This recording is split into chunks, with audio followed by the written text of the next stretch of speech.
وبرکاتہ۔ الحمدللہ وکفا وسلام علی حبیبہ المصطفیٰ، اما بعد فاعوذ باللہ من الشیطان الرجیم، بسم اللہ الرحمن الرحیم۔ ان اللہ وملائکتہ یصلون علی النبی یا ایہا الذین آمنوا صلوا علیہ وسلموا تسلیما۔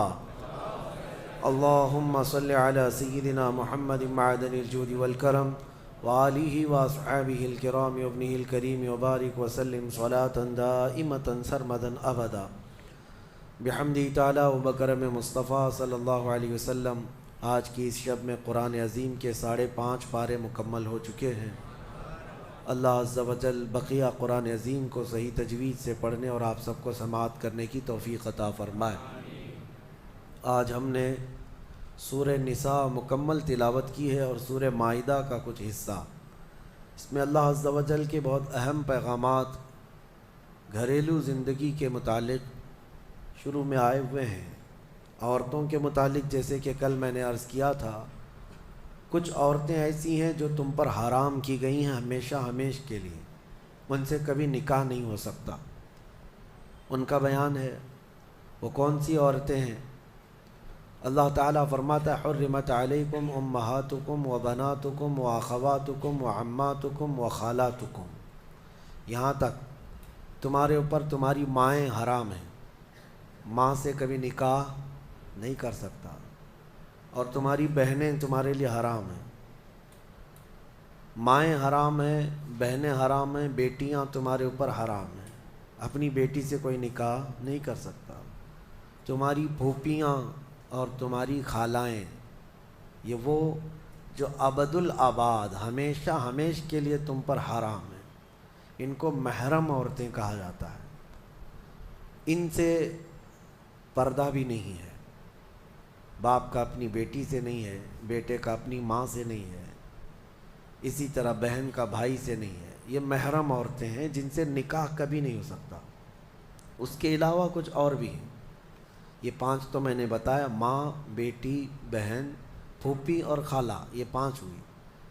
اب آگے رب تعالیٰ فرماتا ہے وَأَخَوَاتُكُم مِّنَ الرَّضَاعَةِ، یعنی دودھ شریک بہن ہے، یعنی تمہارے ماں کا دودھ کوئی اور لڑکی پی ہے تو وہ تمہاری رضائی بہن ہو گئی، یا تم نے کسی خاتون کا دودھ پیا تھا اپنی ماں کے علاوہ، اپنی ماں کے علاوہ کسی اور کا دودھ پیے تھے، تو اس عورت کی جو بیٹی ہوگی وہ تمہاری رضائی بہن ہوگی، اس سے کبھی نکاح نہیں ہو سکتا۔ یہ رضائی بہن، دودھ شریک بہن اس کو کہا جاتا ہے۔ پھر 7ویں نمبر پر وہ امہات نسائکم، اور تمہاری بیویوں کی مائیں، یعنی ساس سے کبھی نکاح نہیں ہو سکتا، حتیٰ کہ اگر تمہاری بیوی کو تم نے طلاق دے دیا ختم ہو گئی، یا پھر انتقال بھی ہو گیا بیوی کا، تب بھی اس بیوی کی ماں سے کبھی نکاح تمہارا جائز نہیں ہے، وہ ماں کے درجے میں ہو گئی، کیونکہ ماں اور بیٹی کو نکاح میں جمع کرنا جائز نہیں ہے۔ وَرَبَائِبُكُمُ اللَّاتِي فِي حُجُورِكُم مِّن نِّسَائِكُمُ اللَّاتِي دَخَلْتُم بِهِنَّ، یا پھر وہ لڑکی جو تمہاری خود کی تو نہیں ہے لیکن تمہاری بیوی کی لڑکی ہے، یعنی کسی اور شوہر سے ہوئی ہوگی، اس لڑکی کے ساتھ نکاح بھی تمہارا کبھی جائز نہیں ہوگا۔ اور پھر آگے 2 بہنوں کا ایک نکاح میں جمع کرنا، یہ بھی سخت حرام ہے، یعنی ایک عورت سے نکاح کیا تھا اور اسی عورت کی بہن سے دوبارہ ایک ہی نکاح میں شریک کر لیا، زندگی دونوں بہنوں کے ساتھ گزار رہا ہے، تو وہ سخت گناہ کبیرہ میں مبتلا ہے، حرام ہے، زنا ہے، نکاح ہوگا ہی نہیں، نکاح نہیں ہوگا۔ دوسری بہن کے ساتھ جو اس نے نکاح کیا وہ نکاح منعقد ہی نہیں ہوا، اس نے اس کے ساتھ زنا کیا۔ تو یہ عورتیں ذہن میں رہیں۔ بعض لوگ پھر ہم سے یہ بھی سوال کرتے ہیں، چاچا کی بیٹی سے، ماموں کی بیٹی سے، پھوپھی کی بیٹی سے نکاح جائز ہے یا نہیں؟ تو ہندوؤں کے ہاں کچھ چیزیں اس طرح کی مانی جاتی ہیں کہ ان کے ہاں چاچا کی بیٹی سے نکاح نہیں ہوتا، لیکن اسلام میں ایسا نہیں ہے۔ صرف تمہاری سگی بہن سے نکاح جائز نہیں، باقی جو تمہارے کزنز ہیں، یعنی چاچا کی بیٹی، پھوپھی کی بیٹی، ماموں کی بیٹی، خالہ کی بیٹی، ان سب سے نکاح جائز ہے، ان سب سے نکاح جائز ہے۔ بسا اوقات ایسا بھی ہوتا ہے، میں آپ کو بتاؤں، مثال کے طور پر تمہارے ماموں کی نواسی ہے، آپ کے ماموں کی نواسی ہے، یعنی آپ کے ماموں کی بیٹی، ویسے دیکھا جائے تو رشتے میں تمہاری کیا لگتی ہے؟ وہ بھانجی، رشتے میں تمہاری بھانجی لگتی ہے۔ تو ظاہر سی بات ہے بہن کی بیٹی سے اور بھائی کی بیٹی سے بھی نکاح جائز نہیں ہے، سگی بھانجی اور سگی بھتیجی سے نکاح جائز نہیں۔ لیکن اگر اس طرح ماموں کی بیٹی بھانجی لگ رہی، اس سے نکاح جائز ہے۔ اسی طرح پھوپھی کی نواسی یا پوتی ہے، اس سے بھی تمہارا نکاح جائز ہے، وہ سگی بھانجی یا سگی بھتیجی نہیں ہے۔ تو یہ احکام مسلمانوں کو یاد ہونا چاہیے کہ کون سی عورتیں تمہارے لیے حلال ہیں اور کون سی عورتیں تمہارے لیے حرام ہیں۔ اب ان کے علاوہ جو عورتیں میں نے بتایا، یہاں جو عورتیں میں نے بتایا، ان عورتوں کے علاوہ جتنی بھی عورتیں ہیں جن سے نکاح تمہارا جائز ہے، ان سے پردہ بھی واجب ہے، یہ بات یاد رکھ لیں۔ جس سے تمہارا نکاح ہو سکتا ہے اس سے تمہارا پردہ کرنا بھی واجب ہے، یہ ہمیشہ ذہن میں رہے۔ محرم عورتوں سے صرف پردہ نہیں ہے، باقی غیر محرم جتنی بھی عورتیں ہیں، تمہاری چاچا کی بیٹیاں، تمہاری پھوپھی کی بیٹیاں، تمہارے ماموں اور خالہ کی بیٹیاں، جن سے تمہارا نکاح جائز ہے، ان سے پردہ بھی ضروری ہے، پردہ ضروری ہے۔ اور اسی میں شریعت کی پکڑ بھی ہے، اللہ تبارک و تعالیٰ کی بارگاہ میں اس کی پکڑ ہے۔ اب آگے آئیں، اللہ تبارک و تعالیٰ نے گھریلو احکام کے متعلق فرمایا الرجال قوامون علی النساء، مردوں کو ہم نے عورتوں پر حاکم بنایا ہے۔ حاکم کا مطلب یہ نہیں ہے کہ بیلچا لے کر کے اس کو ہانکتا رہے، یا پھر حاکم کا مطلب یہ بھی نہیں ہے کہ رسی اور ڈنڈا لے کر کے اس کے پیچھے پڑا رہے۔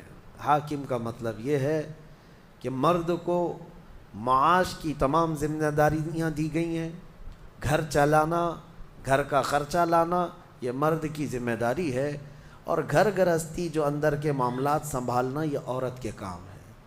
اگرچہ آج زمانے میں بدل گیا، کچھ مرد گھر میں بیٹھے ہیں اور عورتیں کام پہ ہیں، انہوں نے فطرت قانون کا بدل لیا ہے۔ اب یہاں پر کچھ لوگ یہ سوال بھی کرتے ہیں کیا عورت کا کمانے کے لیے نکلنا جائز ہے یا نہیں ہے؟ اس سلسلے میں آپ کو بتا دوں، عورت اگر شریعت کی پابندیاں کرتی ہے اور حدود شرع میں رہ کر کے کوئی جاب اس کو لگتی ہے یا کوئی کام کرتی ہے تو بالکل اس کے لیے جائز ہے، کوئی حرج نہیں۔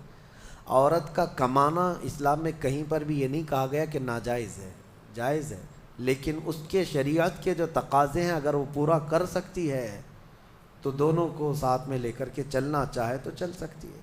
لیکن اللہ نے جو قرآن میں فرمایا مردوں کو عورتوں پر حاکم بنایا گیا، مردوں کو عورتوں پر حاکم بنایا گیا، اور اسی سے آپ کو یہ سمجھ میں آ جانا چاہیے کہ آپ کے لیے نان و نفقہ لانا، گھر بنانا، گھر کے اخراجات لانا، یہ مردوں پر ہے۔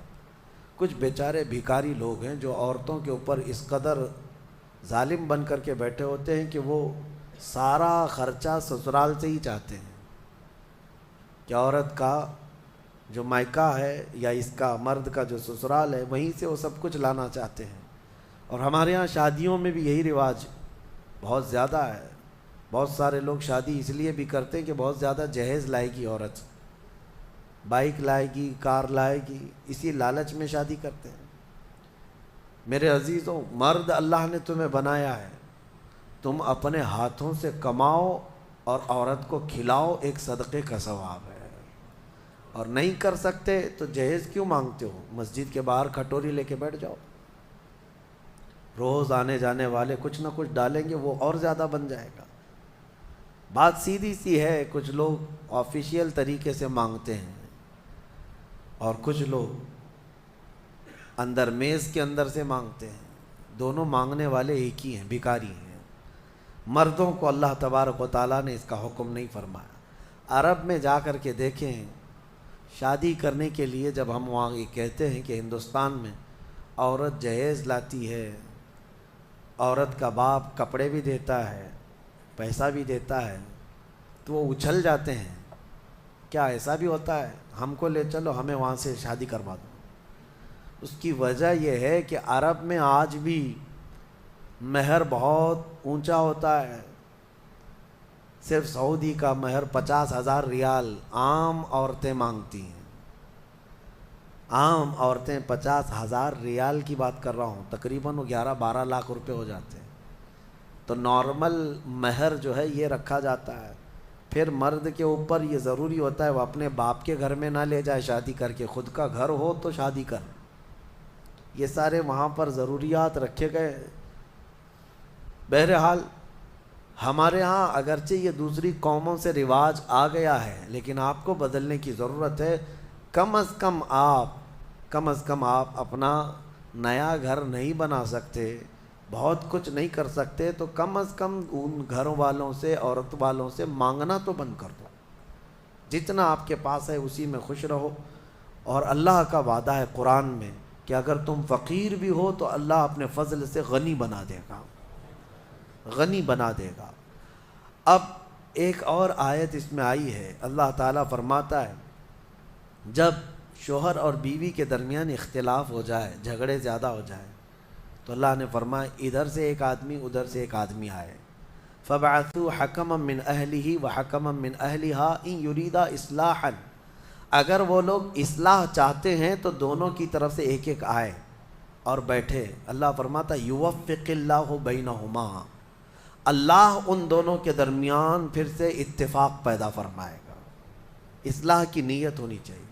لیکن مشورہ میرا یہ ہے کہ دونوں طرف کی ساسوں کو نہ لایا جائے. ہاں، نہ لڑکی کی اماں کو لایا جائے نہ لڑکی کی اماں کو لایا جائے. فیصلے بگڑ جاتے ہیں، کیونکہ برسوں سے ہم نے بھی دیکھا ہے بہت سارے گھروں کو توڑنے میں ان لوگوں کا ہاتھ رہتا ہے. ہونا تو یہ چاہیے کہ ماں اپنی بیٹی کو ہمت دے کہ ساری مصیبتیں آتی رہتی ہیں، تکالیف آتی رہتی ہیں، تم آگے بڑھو. نہیں، بلکہ وہاں تو وہ اڑنگا ڈال کر کھڑی رہتی ہیں. کیسے تو برداشت کرتی ہے؟ چھوڑ کر کے آ جا، کب تک پالے گی؟ قرآن کا حکم یہ ہے کہ دونوں کی طرف سے ایک ایک ذمہ دار جائیں. اگر اصلاح کی نیت ہے تو اللہ دونوں کے درمیان اتفاق پیدا فرمائے گا، دونوں کے درمیان اتفاق ہوگا. اور آیتیں جو آئی ہیں اس میں آج کے اس پارے میں ہم نے جو تلاوت کی، ایک آیت ہے اللہ تعالیٰ فرماتا ہے اینما تکونوا یدرککم الموت ولو کنتم فی بروج مشیدہ. تم جہاں کہیں پر بھی جاؤ موت تمہیں آ کر پکڑے گی. بروج مشیدہ کا مطلب ہوتا ہے بہت ہی پکے محل میں بھی اگر تم بیٹھ جاؤ، بہت مضبوط محل میں تم بیٹھ جاؤ، موت آنا ہے وہاں پر بھی آئے گی. ہم نے دیکھا ہے بڑے بڑے محلات میں رہنے والے بھی، اور جنہوں نے آسمان چھوتی ہوئی عمارتیں بنائی وہ بھی موت کے ہتھے چڑھی گئے. موت تو آنا ہے. آج ہمارا حال یہ ہوتا ہے کہ دنیا میں اس قدر مصروف ہو جاتے ہیں کہ موت کو بھول جاتے ہیں. تمہیں پتہ بھی ہے کہ اچانک آنے والی یہ موت بالکل مہلت نہیں دیتی، بالکل مہلت نہیں دیتی.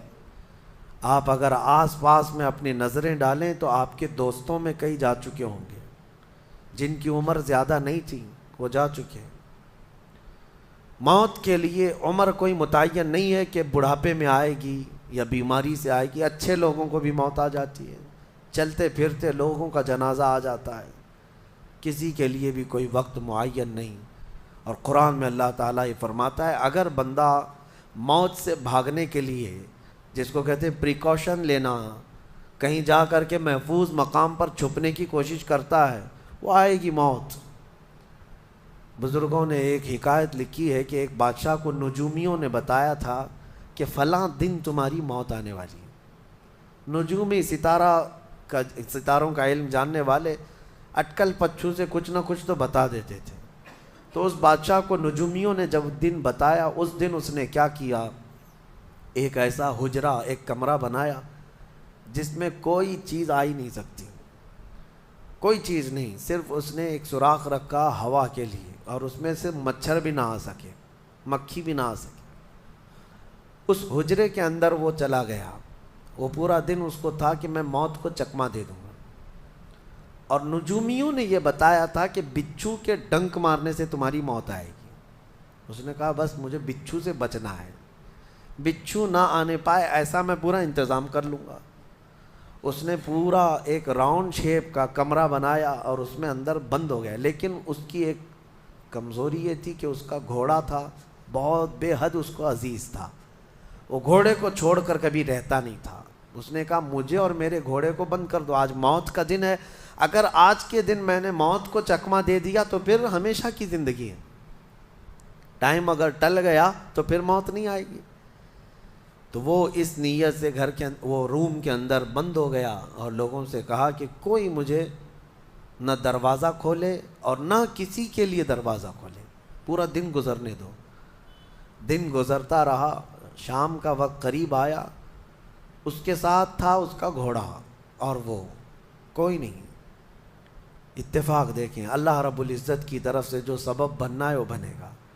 اس کے گھوڑے کو بہت تیز چھینک آئی اور اس کی چھینک سے، اس کی ناک سے بچھو نکلا اور اس بادشاہ کو ڈنک مارا اور وہیں اس کی موت ہو گئی۔ اینما تکونوا یدرککم الموت، اللہ نے فرمایا تم جہاں کہیں رہو موت آ کر پکڑ لے گی۔ ہمارے علاقے میں ایک ڈاکٹر تھے، وہ کارڈیالوجی تھے، ہارٹ کے اسپیشلسٹ تھے، اور ان کے ہاتھ میں بہت سارے ڈاکٹرز پریکٹس کر کر کے بڑے ماہر بنے، ہارٹ کے اسپیشل ڈاکٹر۔ اور یہ اخبار میں بھی بات آئی تھی۔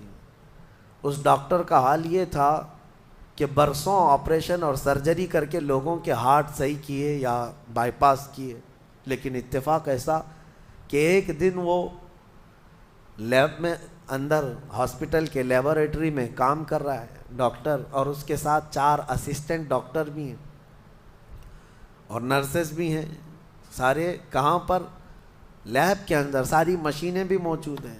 اس ڈاکٹر کو وہیں پر ہارٹ اٹیک آیا، جو ہارٹ کا خود اسپیشلسٹ ہے، اور دوسرے ڈاکٹرز وہاں پر موجود بھی ہیں۔ انہوں نے اٹھایا، اسٹریچر پر ڈالا، آئی سی یو میں ہی تھے، لیب کے اندر موجود تھے، لیکن وہ چند منٹوں کے اندر ڈاکٹر کی موت ہو گئی، نہ کوئی ڈاکٹر بچا سکا، نہ اس کو دوا دی جا سکی۔ سب سے ماہر ہارٹ کا ڈاکٹر ہاسپٹل کے اندر، جو سب سے محفوظ جگہ ہو سکتی ہے بیماروں کے لیے۔ میاں ہمارے گھر میں کسی کو اٹیک آئے تو دوڑ کر کہاں لے جائیں گے؟ ہاسپٹل۔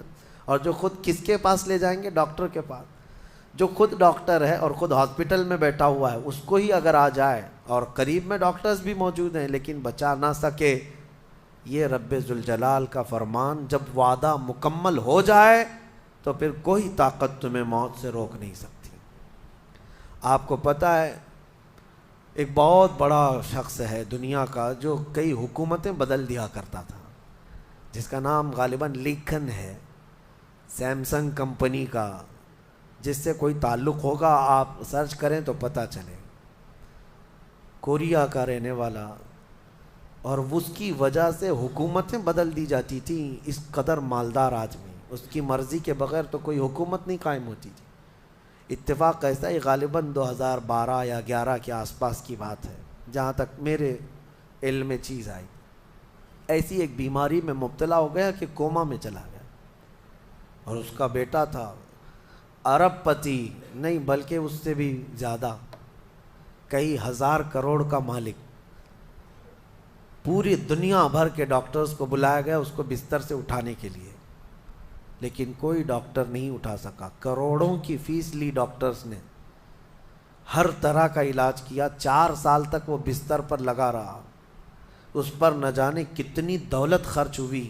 اخیر میں ڈاکٹروں نے کہا، اربوں روپیے اس کے بستر سے اٹھانے کے لیے جنہوں نے خرچ کیا تھا، بیٹے نے خرچ کیا تھا، ڈاکٹروں نے آخر میں ہاتھ اٹھا کر کہا اب تیرے باپ کو کوئی نہیں کھڑا کر سکتا، اس کی موت آ چکی ہے، موت ہو گئی۔ میں یہ کہنا چاہتا ہوں اللہ نے فرمایا تم مضبوط سے مضبوط محل کے اندر کیوں نہ ہو، موت آئے گی۔ مجھے بتاؤ جس کے پاس دنیا کا اتنا مال پڑا ہوا ہو وہ کیوں نہیں خرید سکا کوئی ایسی دوا جو اس کو بستر سے کھڑا کر سکے؟ یاد رکھیں میرے عزیزوں، دنیا کی ساری چیزیں اسی کی طرح دھری کی دھری رہ جائیں گی۔ جس وقت ہمارا بلاوا آ جائے تم قریب میں لوگوں کو دیکھتے رہ جاؤ گے اور آنکھیں تمہاری کھلی رہ جائیں گی۔ اسی لیے میرے آقا صلی اللہ علیہ وسلم خود فرماتے ہیں میں ایک سجدے میں جاتا ہوں تو مجھے اس بات کا یقین نہیں ہوتا کہ دوسرے سجدے تک میں زندہ رہوں گا۔ یہ سید الانبیاء فرما رہے ہیں، رسول رحمت فرما رہے ہیں۔ اور جس طرح سے آج ہم اپنی موت کو بھول بیٹھے ہیں، گناہوں کی کثرت ہو جاتی ہے، نفس غالب آ جاتا ہے، عیاشیاں شروع ہو جاتی ہیں، موت کا خوف ایسا ہے کہ خود میرے آقا نے فرمایا سب سے بہترین نصیحت کرنے والا تمہاری زندگی میں اگر کوئی ہے تو وہ موت ہے۔ لوگوں کے جنازے دیکھو اور ان کی بے بسی دیکھو، ان کی مجبوری دیکھو، اور اس کے بعد تم بھی محسوس کرو کہ تمہارے ساتھ بھی یہی کیفیت ہوگی۔ وہ چھوٹی سی قبر، وہ چھوٹی سی ایک ایسی قبر جس میں نہ چٹائی، نہ تکیہ، نہ اوڑھنا، نہ بچھونا، اور ہاتھ چوڑے کرو تو قبر کی دیواریں لگنے لگ جائے، ہاتھ اٹھاؤ تو اوپر کی تختیاں لگنے لگ جائیں۔ ممبئی والوں کو تو اور بھی چھوٹی قبر ملتی ہے، یہاں تو اتنی چھوٹی ہے کہ ٹیمپرری کھودی جاتی ہے کہ 6 مہینے بعد پھر نکال دینا ہے۔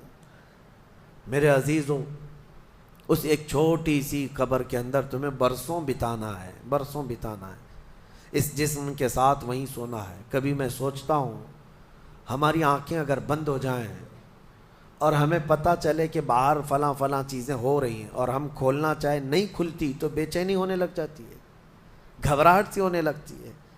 قبر میں یہی حال ہوگا کہ تمہارے اطراف ہونے والے سارے معاملات تمہیں پتہ ہوں گے، حتیٰ کہ حضور فرماتے ہیں قبرستان میں چلنے والے کے پیروں کی آواز تک تم سنو گے۔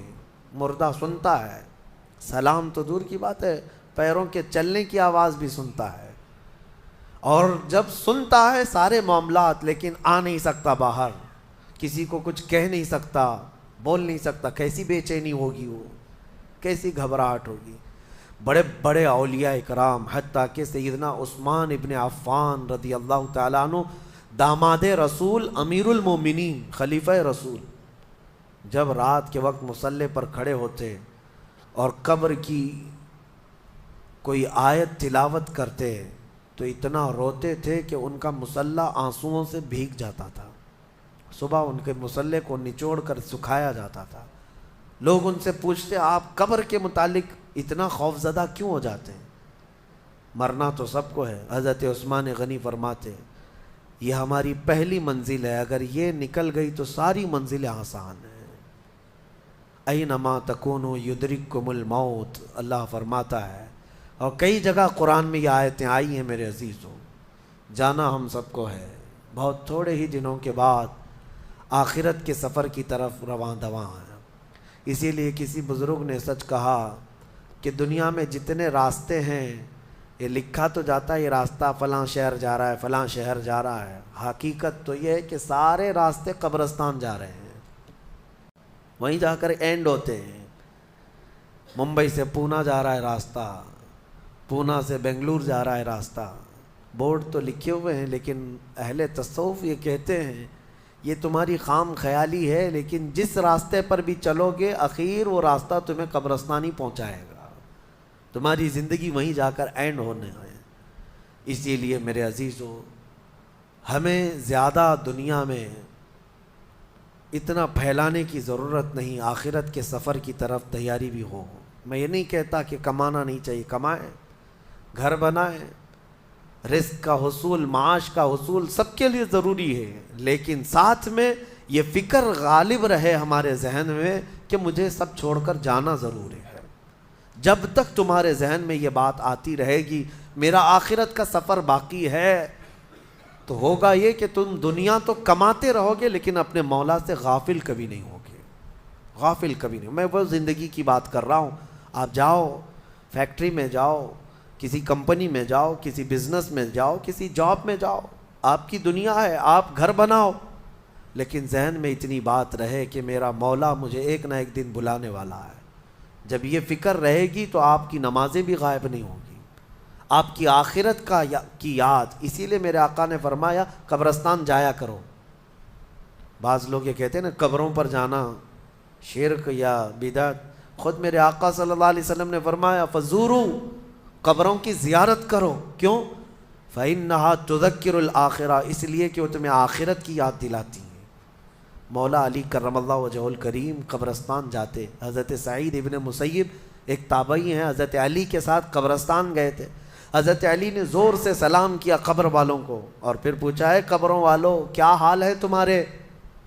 اور اس کے بعد پھر حضرت علی روتے کھڑے ہوئے، آنسو بہنے لگے۔ حضرت سعید ابن مسیب کہتے ہیں مولا علی سے کیا آپ قبروں والوں سے بات کر رہے ہیں، وہ آپ کی سن رہے ہیں یا آپ سے وہ کچھ جواب دے رہے ہیں؟ حضرت علی کرم اللہ وجہہ الکریم نے فرمایا ہاں، اگر تم سنتے ان کی باتیں تو رو پڑتے۔ حضرت سعید پوچھتے ہیں کیا کہہ رہے ہیں قبروں والے؟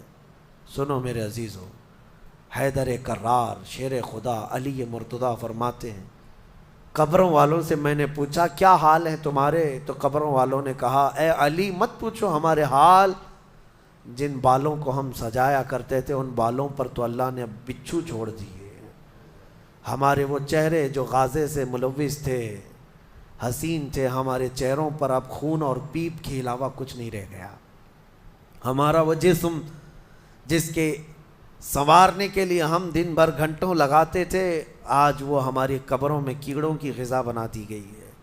حضرت علی فرماتے ہیں قبروں والوں نے جب ہم سے یہ کہا تو ہم نے ہمیں رونا آ گیا۔ یقیناً میرے عزیزوں وہ منزل آپ کی بھی ہے میری بھی ہے، ہمیں بھی جانا ہے، آپ کو بھی جانا ہے۔ حضرت سفیان ثوری فرماتے ہیں ایک چھوٹی سی بچی کو آپ نے ایک جنازے کے پیچھے جاتے ہوئے دیکھا روتے ہوئے، وہ لڑکی اپنے باپ کے جنازے میں جا رہی تھی، رو رہی تھی اور یہ کہہ رہی تھی اتنی بڑی مصیبت کا دن ہمارے اوپر کبھی آج تک آیا ہی نہیں تھا۔ حضرت سفیان ثوری نے کہا بیٹا تم پر نہیں، تمہارے باپ پر جو دن آیا وہ کبھی نہیں آیا تھا، موت کا دن۔ موت کا دن سب سے سخت دن ہے، سب سے سخت دن ہے۔ موت کس طرح سے آتی ہے پتہ ہے؟ فرمایا گیا جیسے ریشم کے کپڑے کو کانٹوں کی جھاڑی پر ڈال دو اور کپڑا کھینچو، کپڑے کے تار تار نکلتے جائیں گے۔ فرمایا گیا ملک الموت روح نکالنے کے لیے جب آتے ہیں تو اسی طرح سے روح نکالتے رہتے ہیں، انگلیوں سے، پیروں کی، ہاتھوں کی انگلیوں سے، ناخنوں سے روح نکلتی آتی ہے، ایک ایک جوڑ سے روح نکلتی ہے، یہاں تک کہ ناک تک اس کو کھینچ کر کے لایا جاتا ہے۔ اور قرآن میں اللہ فرماتا ہے تم اگر دیکھو گے کہ روح کیسی نکالی جا رہی ہے، یضربون وجوہہم وادبارہم، فرشتے آتے ہیں پیٹھ پر، پیچھے مارتے ہیں، زور زور سے مارتے ہیں اور پیشانیوں پر مارتے ہیں اور یہ کہتے ہیں اے نکل جا روح۔ اللہ فرماتا ہے تم اگر دیکھو گے کہ فرشتے کس طرح روح نکالتے ہیں تو کانپ کر رہ جاؤ گے، مار مار کر کے روح کو نکالا جاتا ہے۔ اور یہ چھوٹا سا وقت نہیں ہے، ادھر جھٹکا لگا ادھر موت ہو گئی، لمبا پروسیس ہے، اس سے جو گزرتا ہے وہی بتا سکتا ہے۔ بعض لوگوں کو ایسا لگتا ہے زہر کھا لیا ابھی موت ہو گئی، سوسائڈ کر لیا ابھی موت ہو گئی، موت اتنی آسانی سے نہیں آتی، لمبا پروسیس ہے۔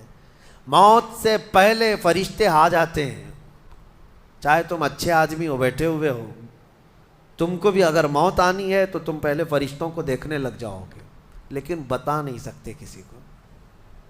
موت سے تھوڑی دیر پہلے فرشتے قریب آ جاتے ہیں، پہلے جماعت فرشتوں کی آتی ہے، پھر ملک الموت آتے ہیں۔ ملک الموت ان فرشتوں کے بیچ آتے ہیں، جیسے ہی یہ مرنے والا آدمی ملک الموت کو دیکھ لیتا ہے پھر اس کے جسم میں کپ کپی طاری ہو جاتی ہے، اور ایسی کپ کپی طاری ہوتی ہے کہ کبھی پیشاب نکل جاتا ہے، کبھی پخانہ نکل جاتا ہے۔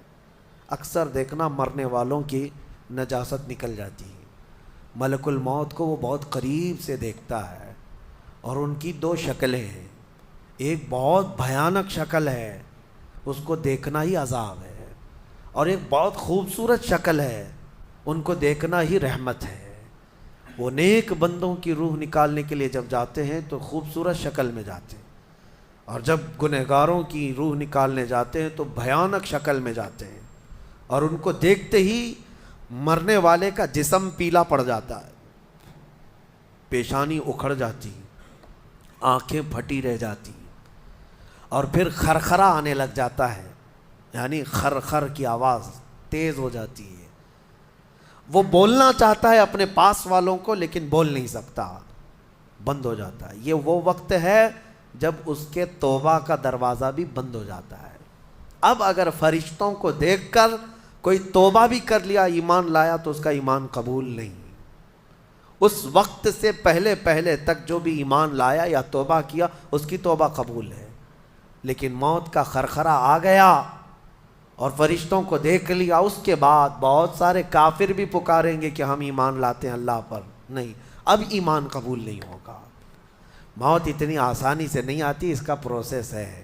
فرشتے آتے ہیں، ملک الموت آتے ہیں، پھر اس کے بعد اس کو گھور کر دیکھتے ہیں، پھر اس کو چت لٹا دیا جاتا ہے، یا جس حالت میں بھی ہے وہ گر جاتا ہے، کھڑا ہے تو گرتا ہے، بیٹھا ہے تو گرتا ہے، موت آنے سے پہلے لڑک جاتا ہے۔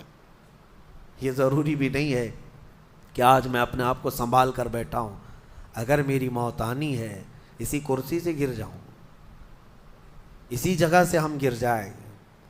اور اس کے بعد ملک الموت روح کھینچنا شروع کرتے ہیں، پیروں کے ناخنوں سے لے کر ہاتھوں کے ناخنوں سے لے کر اس کے جسم کے ہر حصے سے لے کر ناک تک کھینچتے ہوئے لاتے ہیں، اور اس کے بعد جب پوری روح نکل جاتی ہے وہ لے کر کے چلتے رہتے ہیں، اور مردہ ان کو جاتے ہوئے دیکھتا رہتا ہے، آنکھیں سب سے لاسٹ میں کھلی رہتی۔ کسی بھی مرنے والے کی آنکھیں بند نہیں رہتی، کھلی رہتی، وہ دیکھتا رہتا ہے۔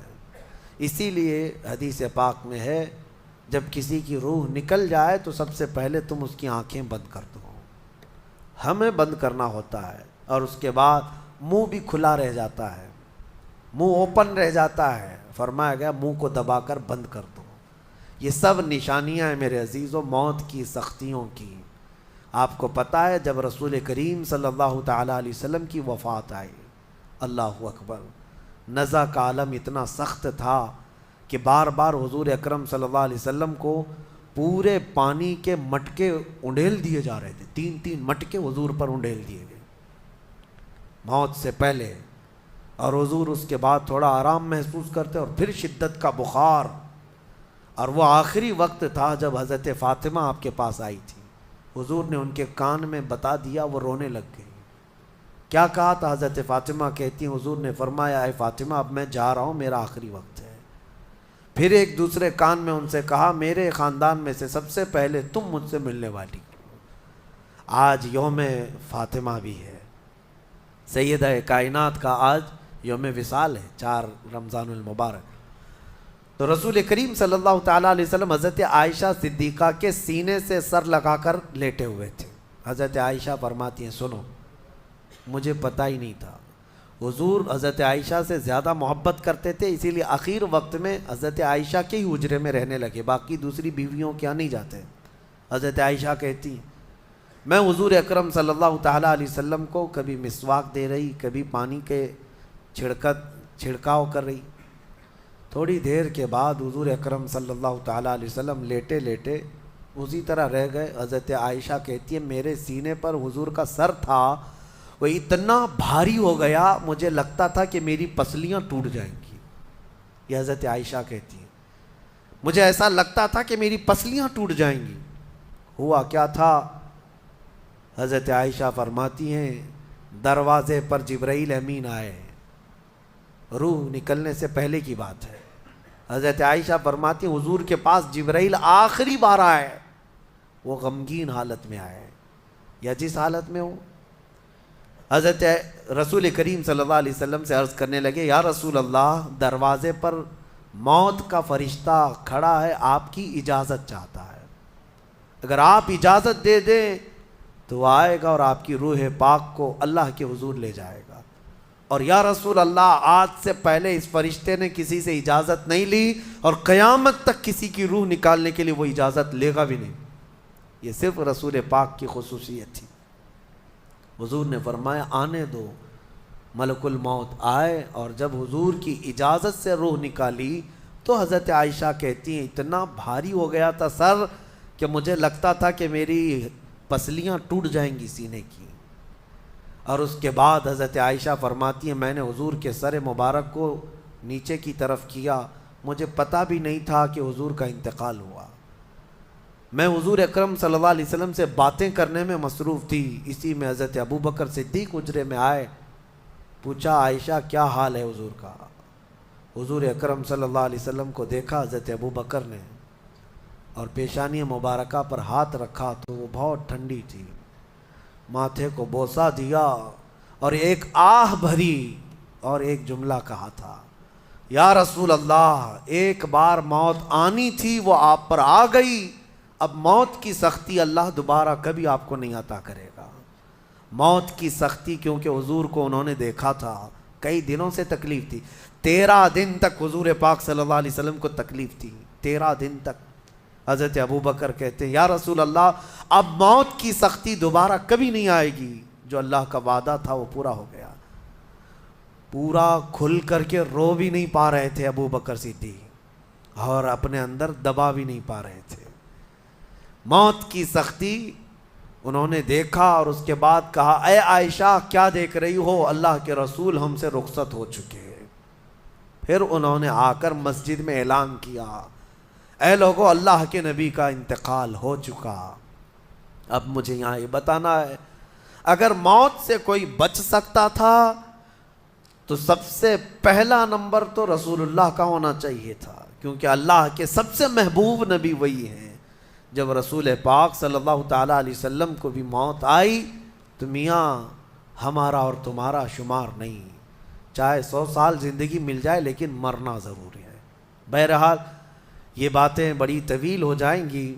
موت کا تذکرہ اس لیے بھی میں زیادہ کرتا ہوں کہ حدیث پاک میں ہے مومنوں کو یہ تذکرہ کرو تاکہ ان کو گناہوں سے نفرت پیدا ہو جائے اور آخرت کے سفر کی تیاری وہ شروع کریں. اللہ کریم ہم سب کو دنیاوی خرافات سے محفوظ فرمائے, دنیا کی لذتوں سے اور یہ فانی خرافات میں مبتلا ہو کر آخرت بھولنے سے اللہ ہماری حفاظت فرمائے. مولا کریم جب ہماری موت آنے کو ہو تو ہماری زبانوں پر کلمہ طیبہ جاری فرما دے. رب ذوالجلال موت سے پہلے تیرے حبیب پاک کے چہرے کی زیارت نصیب فرما. اے کریم خدا کیا ہی بہتر ہوتا, میں گنہگار ہوں اور بڑے مرتبوں کی خواہش, تو کریم ہے خدایا تیری بندہ پروری ہے. کیا ہی بہتر ہوتا مولا کہ موت آئے تو رمضان کا مہینہ مل جائے, جمعۃ المبارکہ مل جائے. مولا تیرے وعدے کے مطابق ہم قبر کے عذابات اور سوالات سے محفوظ ہو جائیں. اے اللہ آج کی اس تفسیر پاک میں تیری جلال و جبروت اور تیری عزت کا وسیلہ لیتے عرض کرتا ہوں ہم میں سے جو رخصت ہو چکے ہیں, ہمارے آبا و اجداد, ہمارے باپ, ہماری مائیں, ہمارے رشتہ دار جو قبروں میں برسوں سے اب آرام کر رہے ہیں, اے اللہ تو اس رمضان کے صدقے ان کی مغفرت فرما دے. اے کریم خدا ہمارے گھروں میں عید آ جاتی ہے, رمضان کے آتے ہی دسترخوان بھر جاتے ہیں, ہمارے گھروں میں خوشیاں دوبالا ہو جاتی ہیں. ہمیں نہیں معلوم قبروں والوں کے ساتھ کیا ہوتا ہے, ہمیں پتہ نہیں قبرستان میں ان کے ساتھ کس طرح کی راتیں ہیں اور کس طرح کے دن ہیں. اے کریم خدا تجھے تیرے جلال و جبروت اور تیری عزت کی قسم, جو مومنین ہم سے رخصت ہوئے ہمارا کسی بھی طرح کا ان سے تعلق رہا ہو, مولا اس عید سے پہلے ان کو جنتی خان نعمت عطا فرما دے. اے اللہ ان سب کو بھی رمضان کی بہاریں عطا فرما. وصلی اللہ تعالی علی خیر خلق محمد وآلہ واصحابہ اجمعین وآخر دعوانا ان الحمد للہ رب العالمین. السلام علیکم.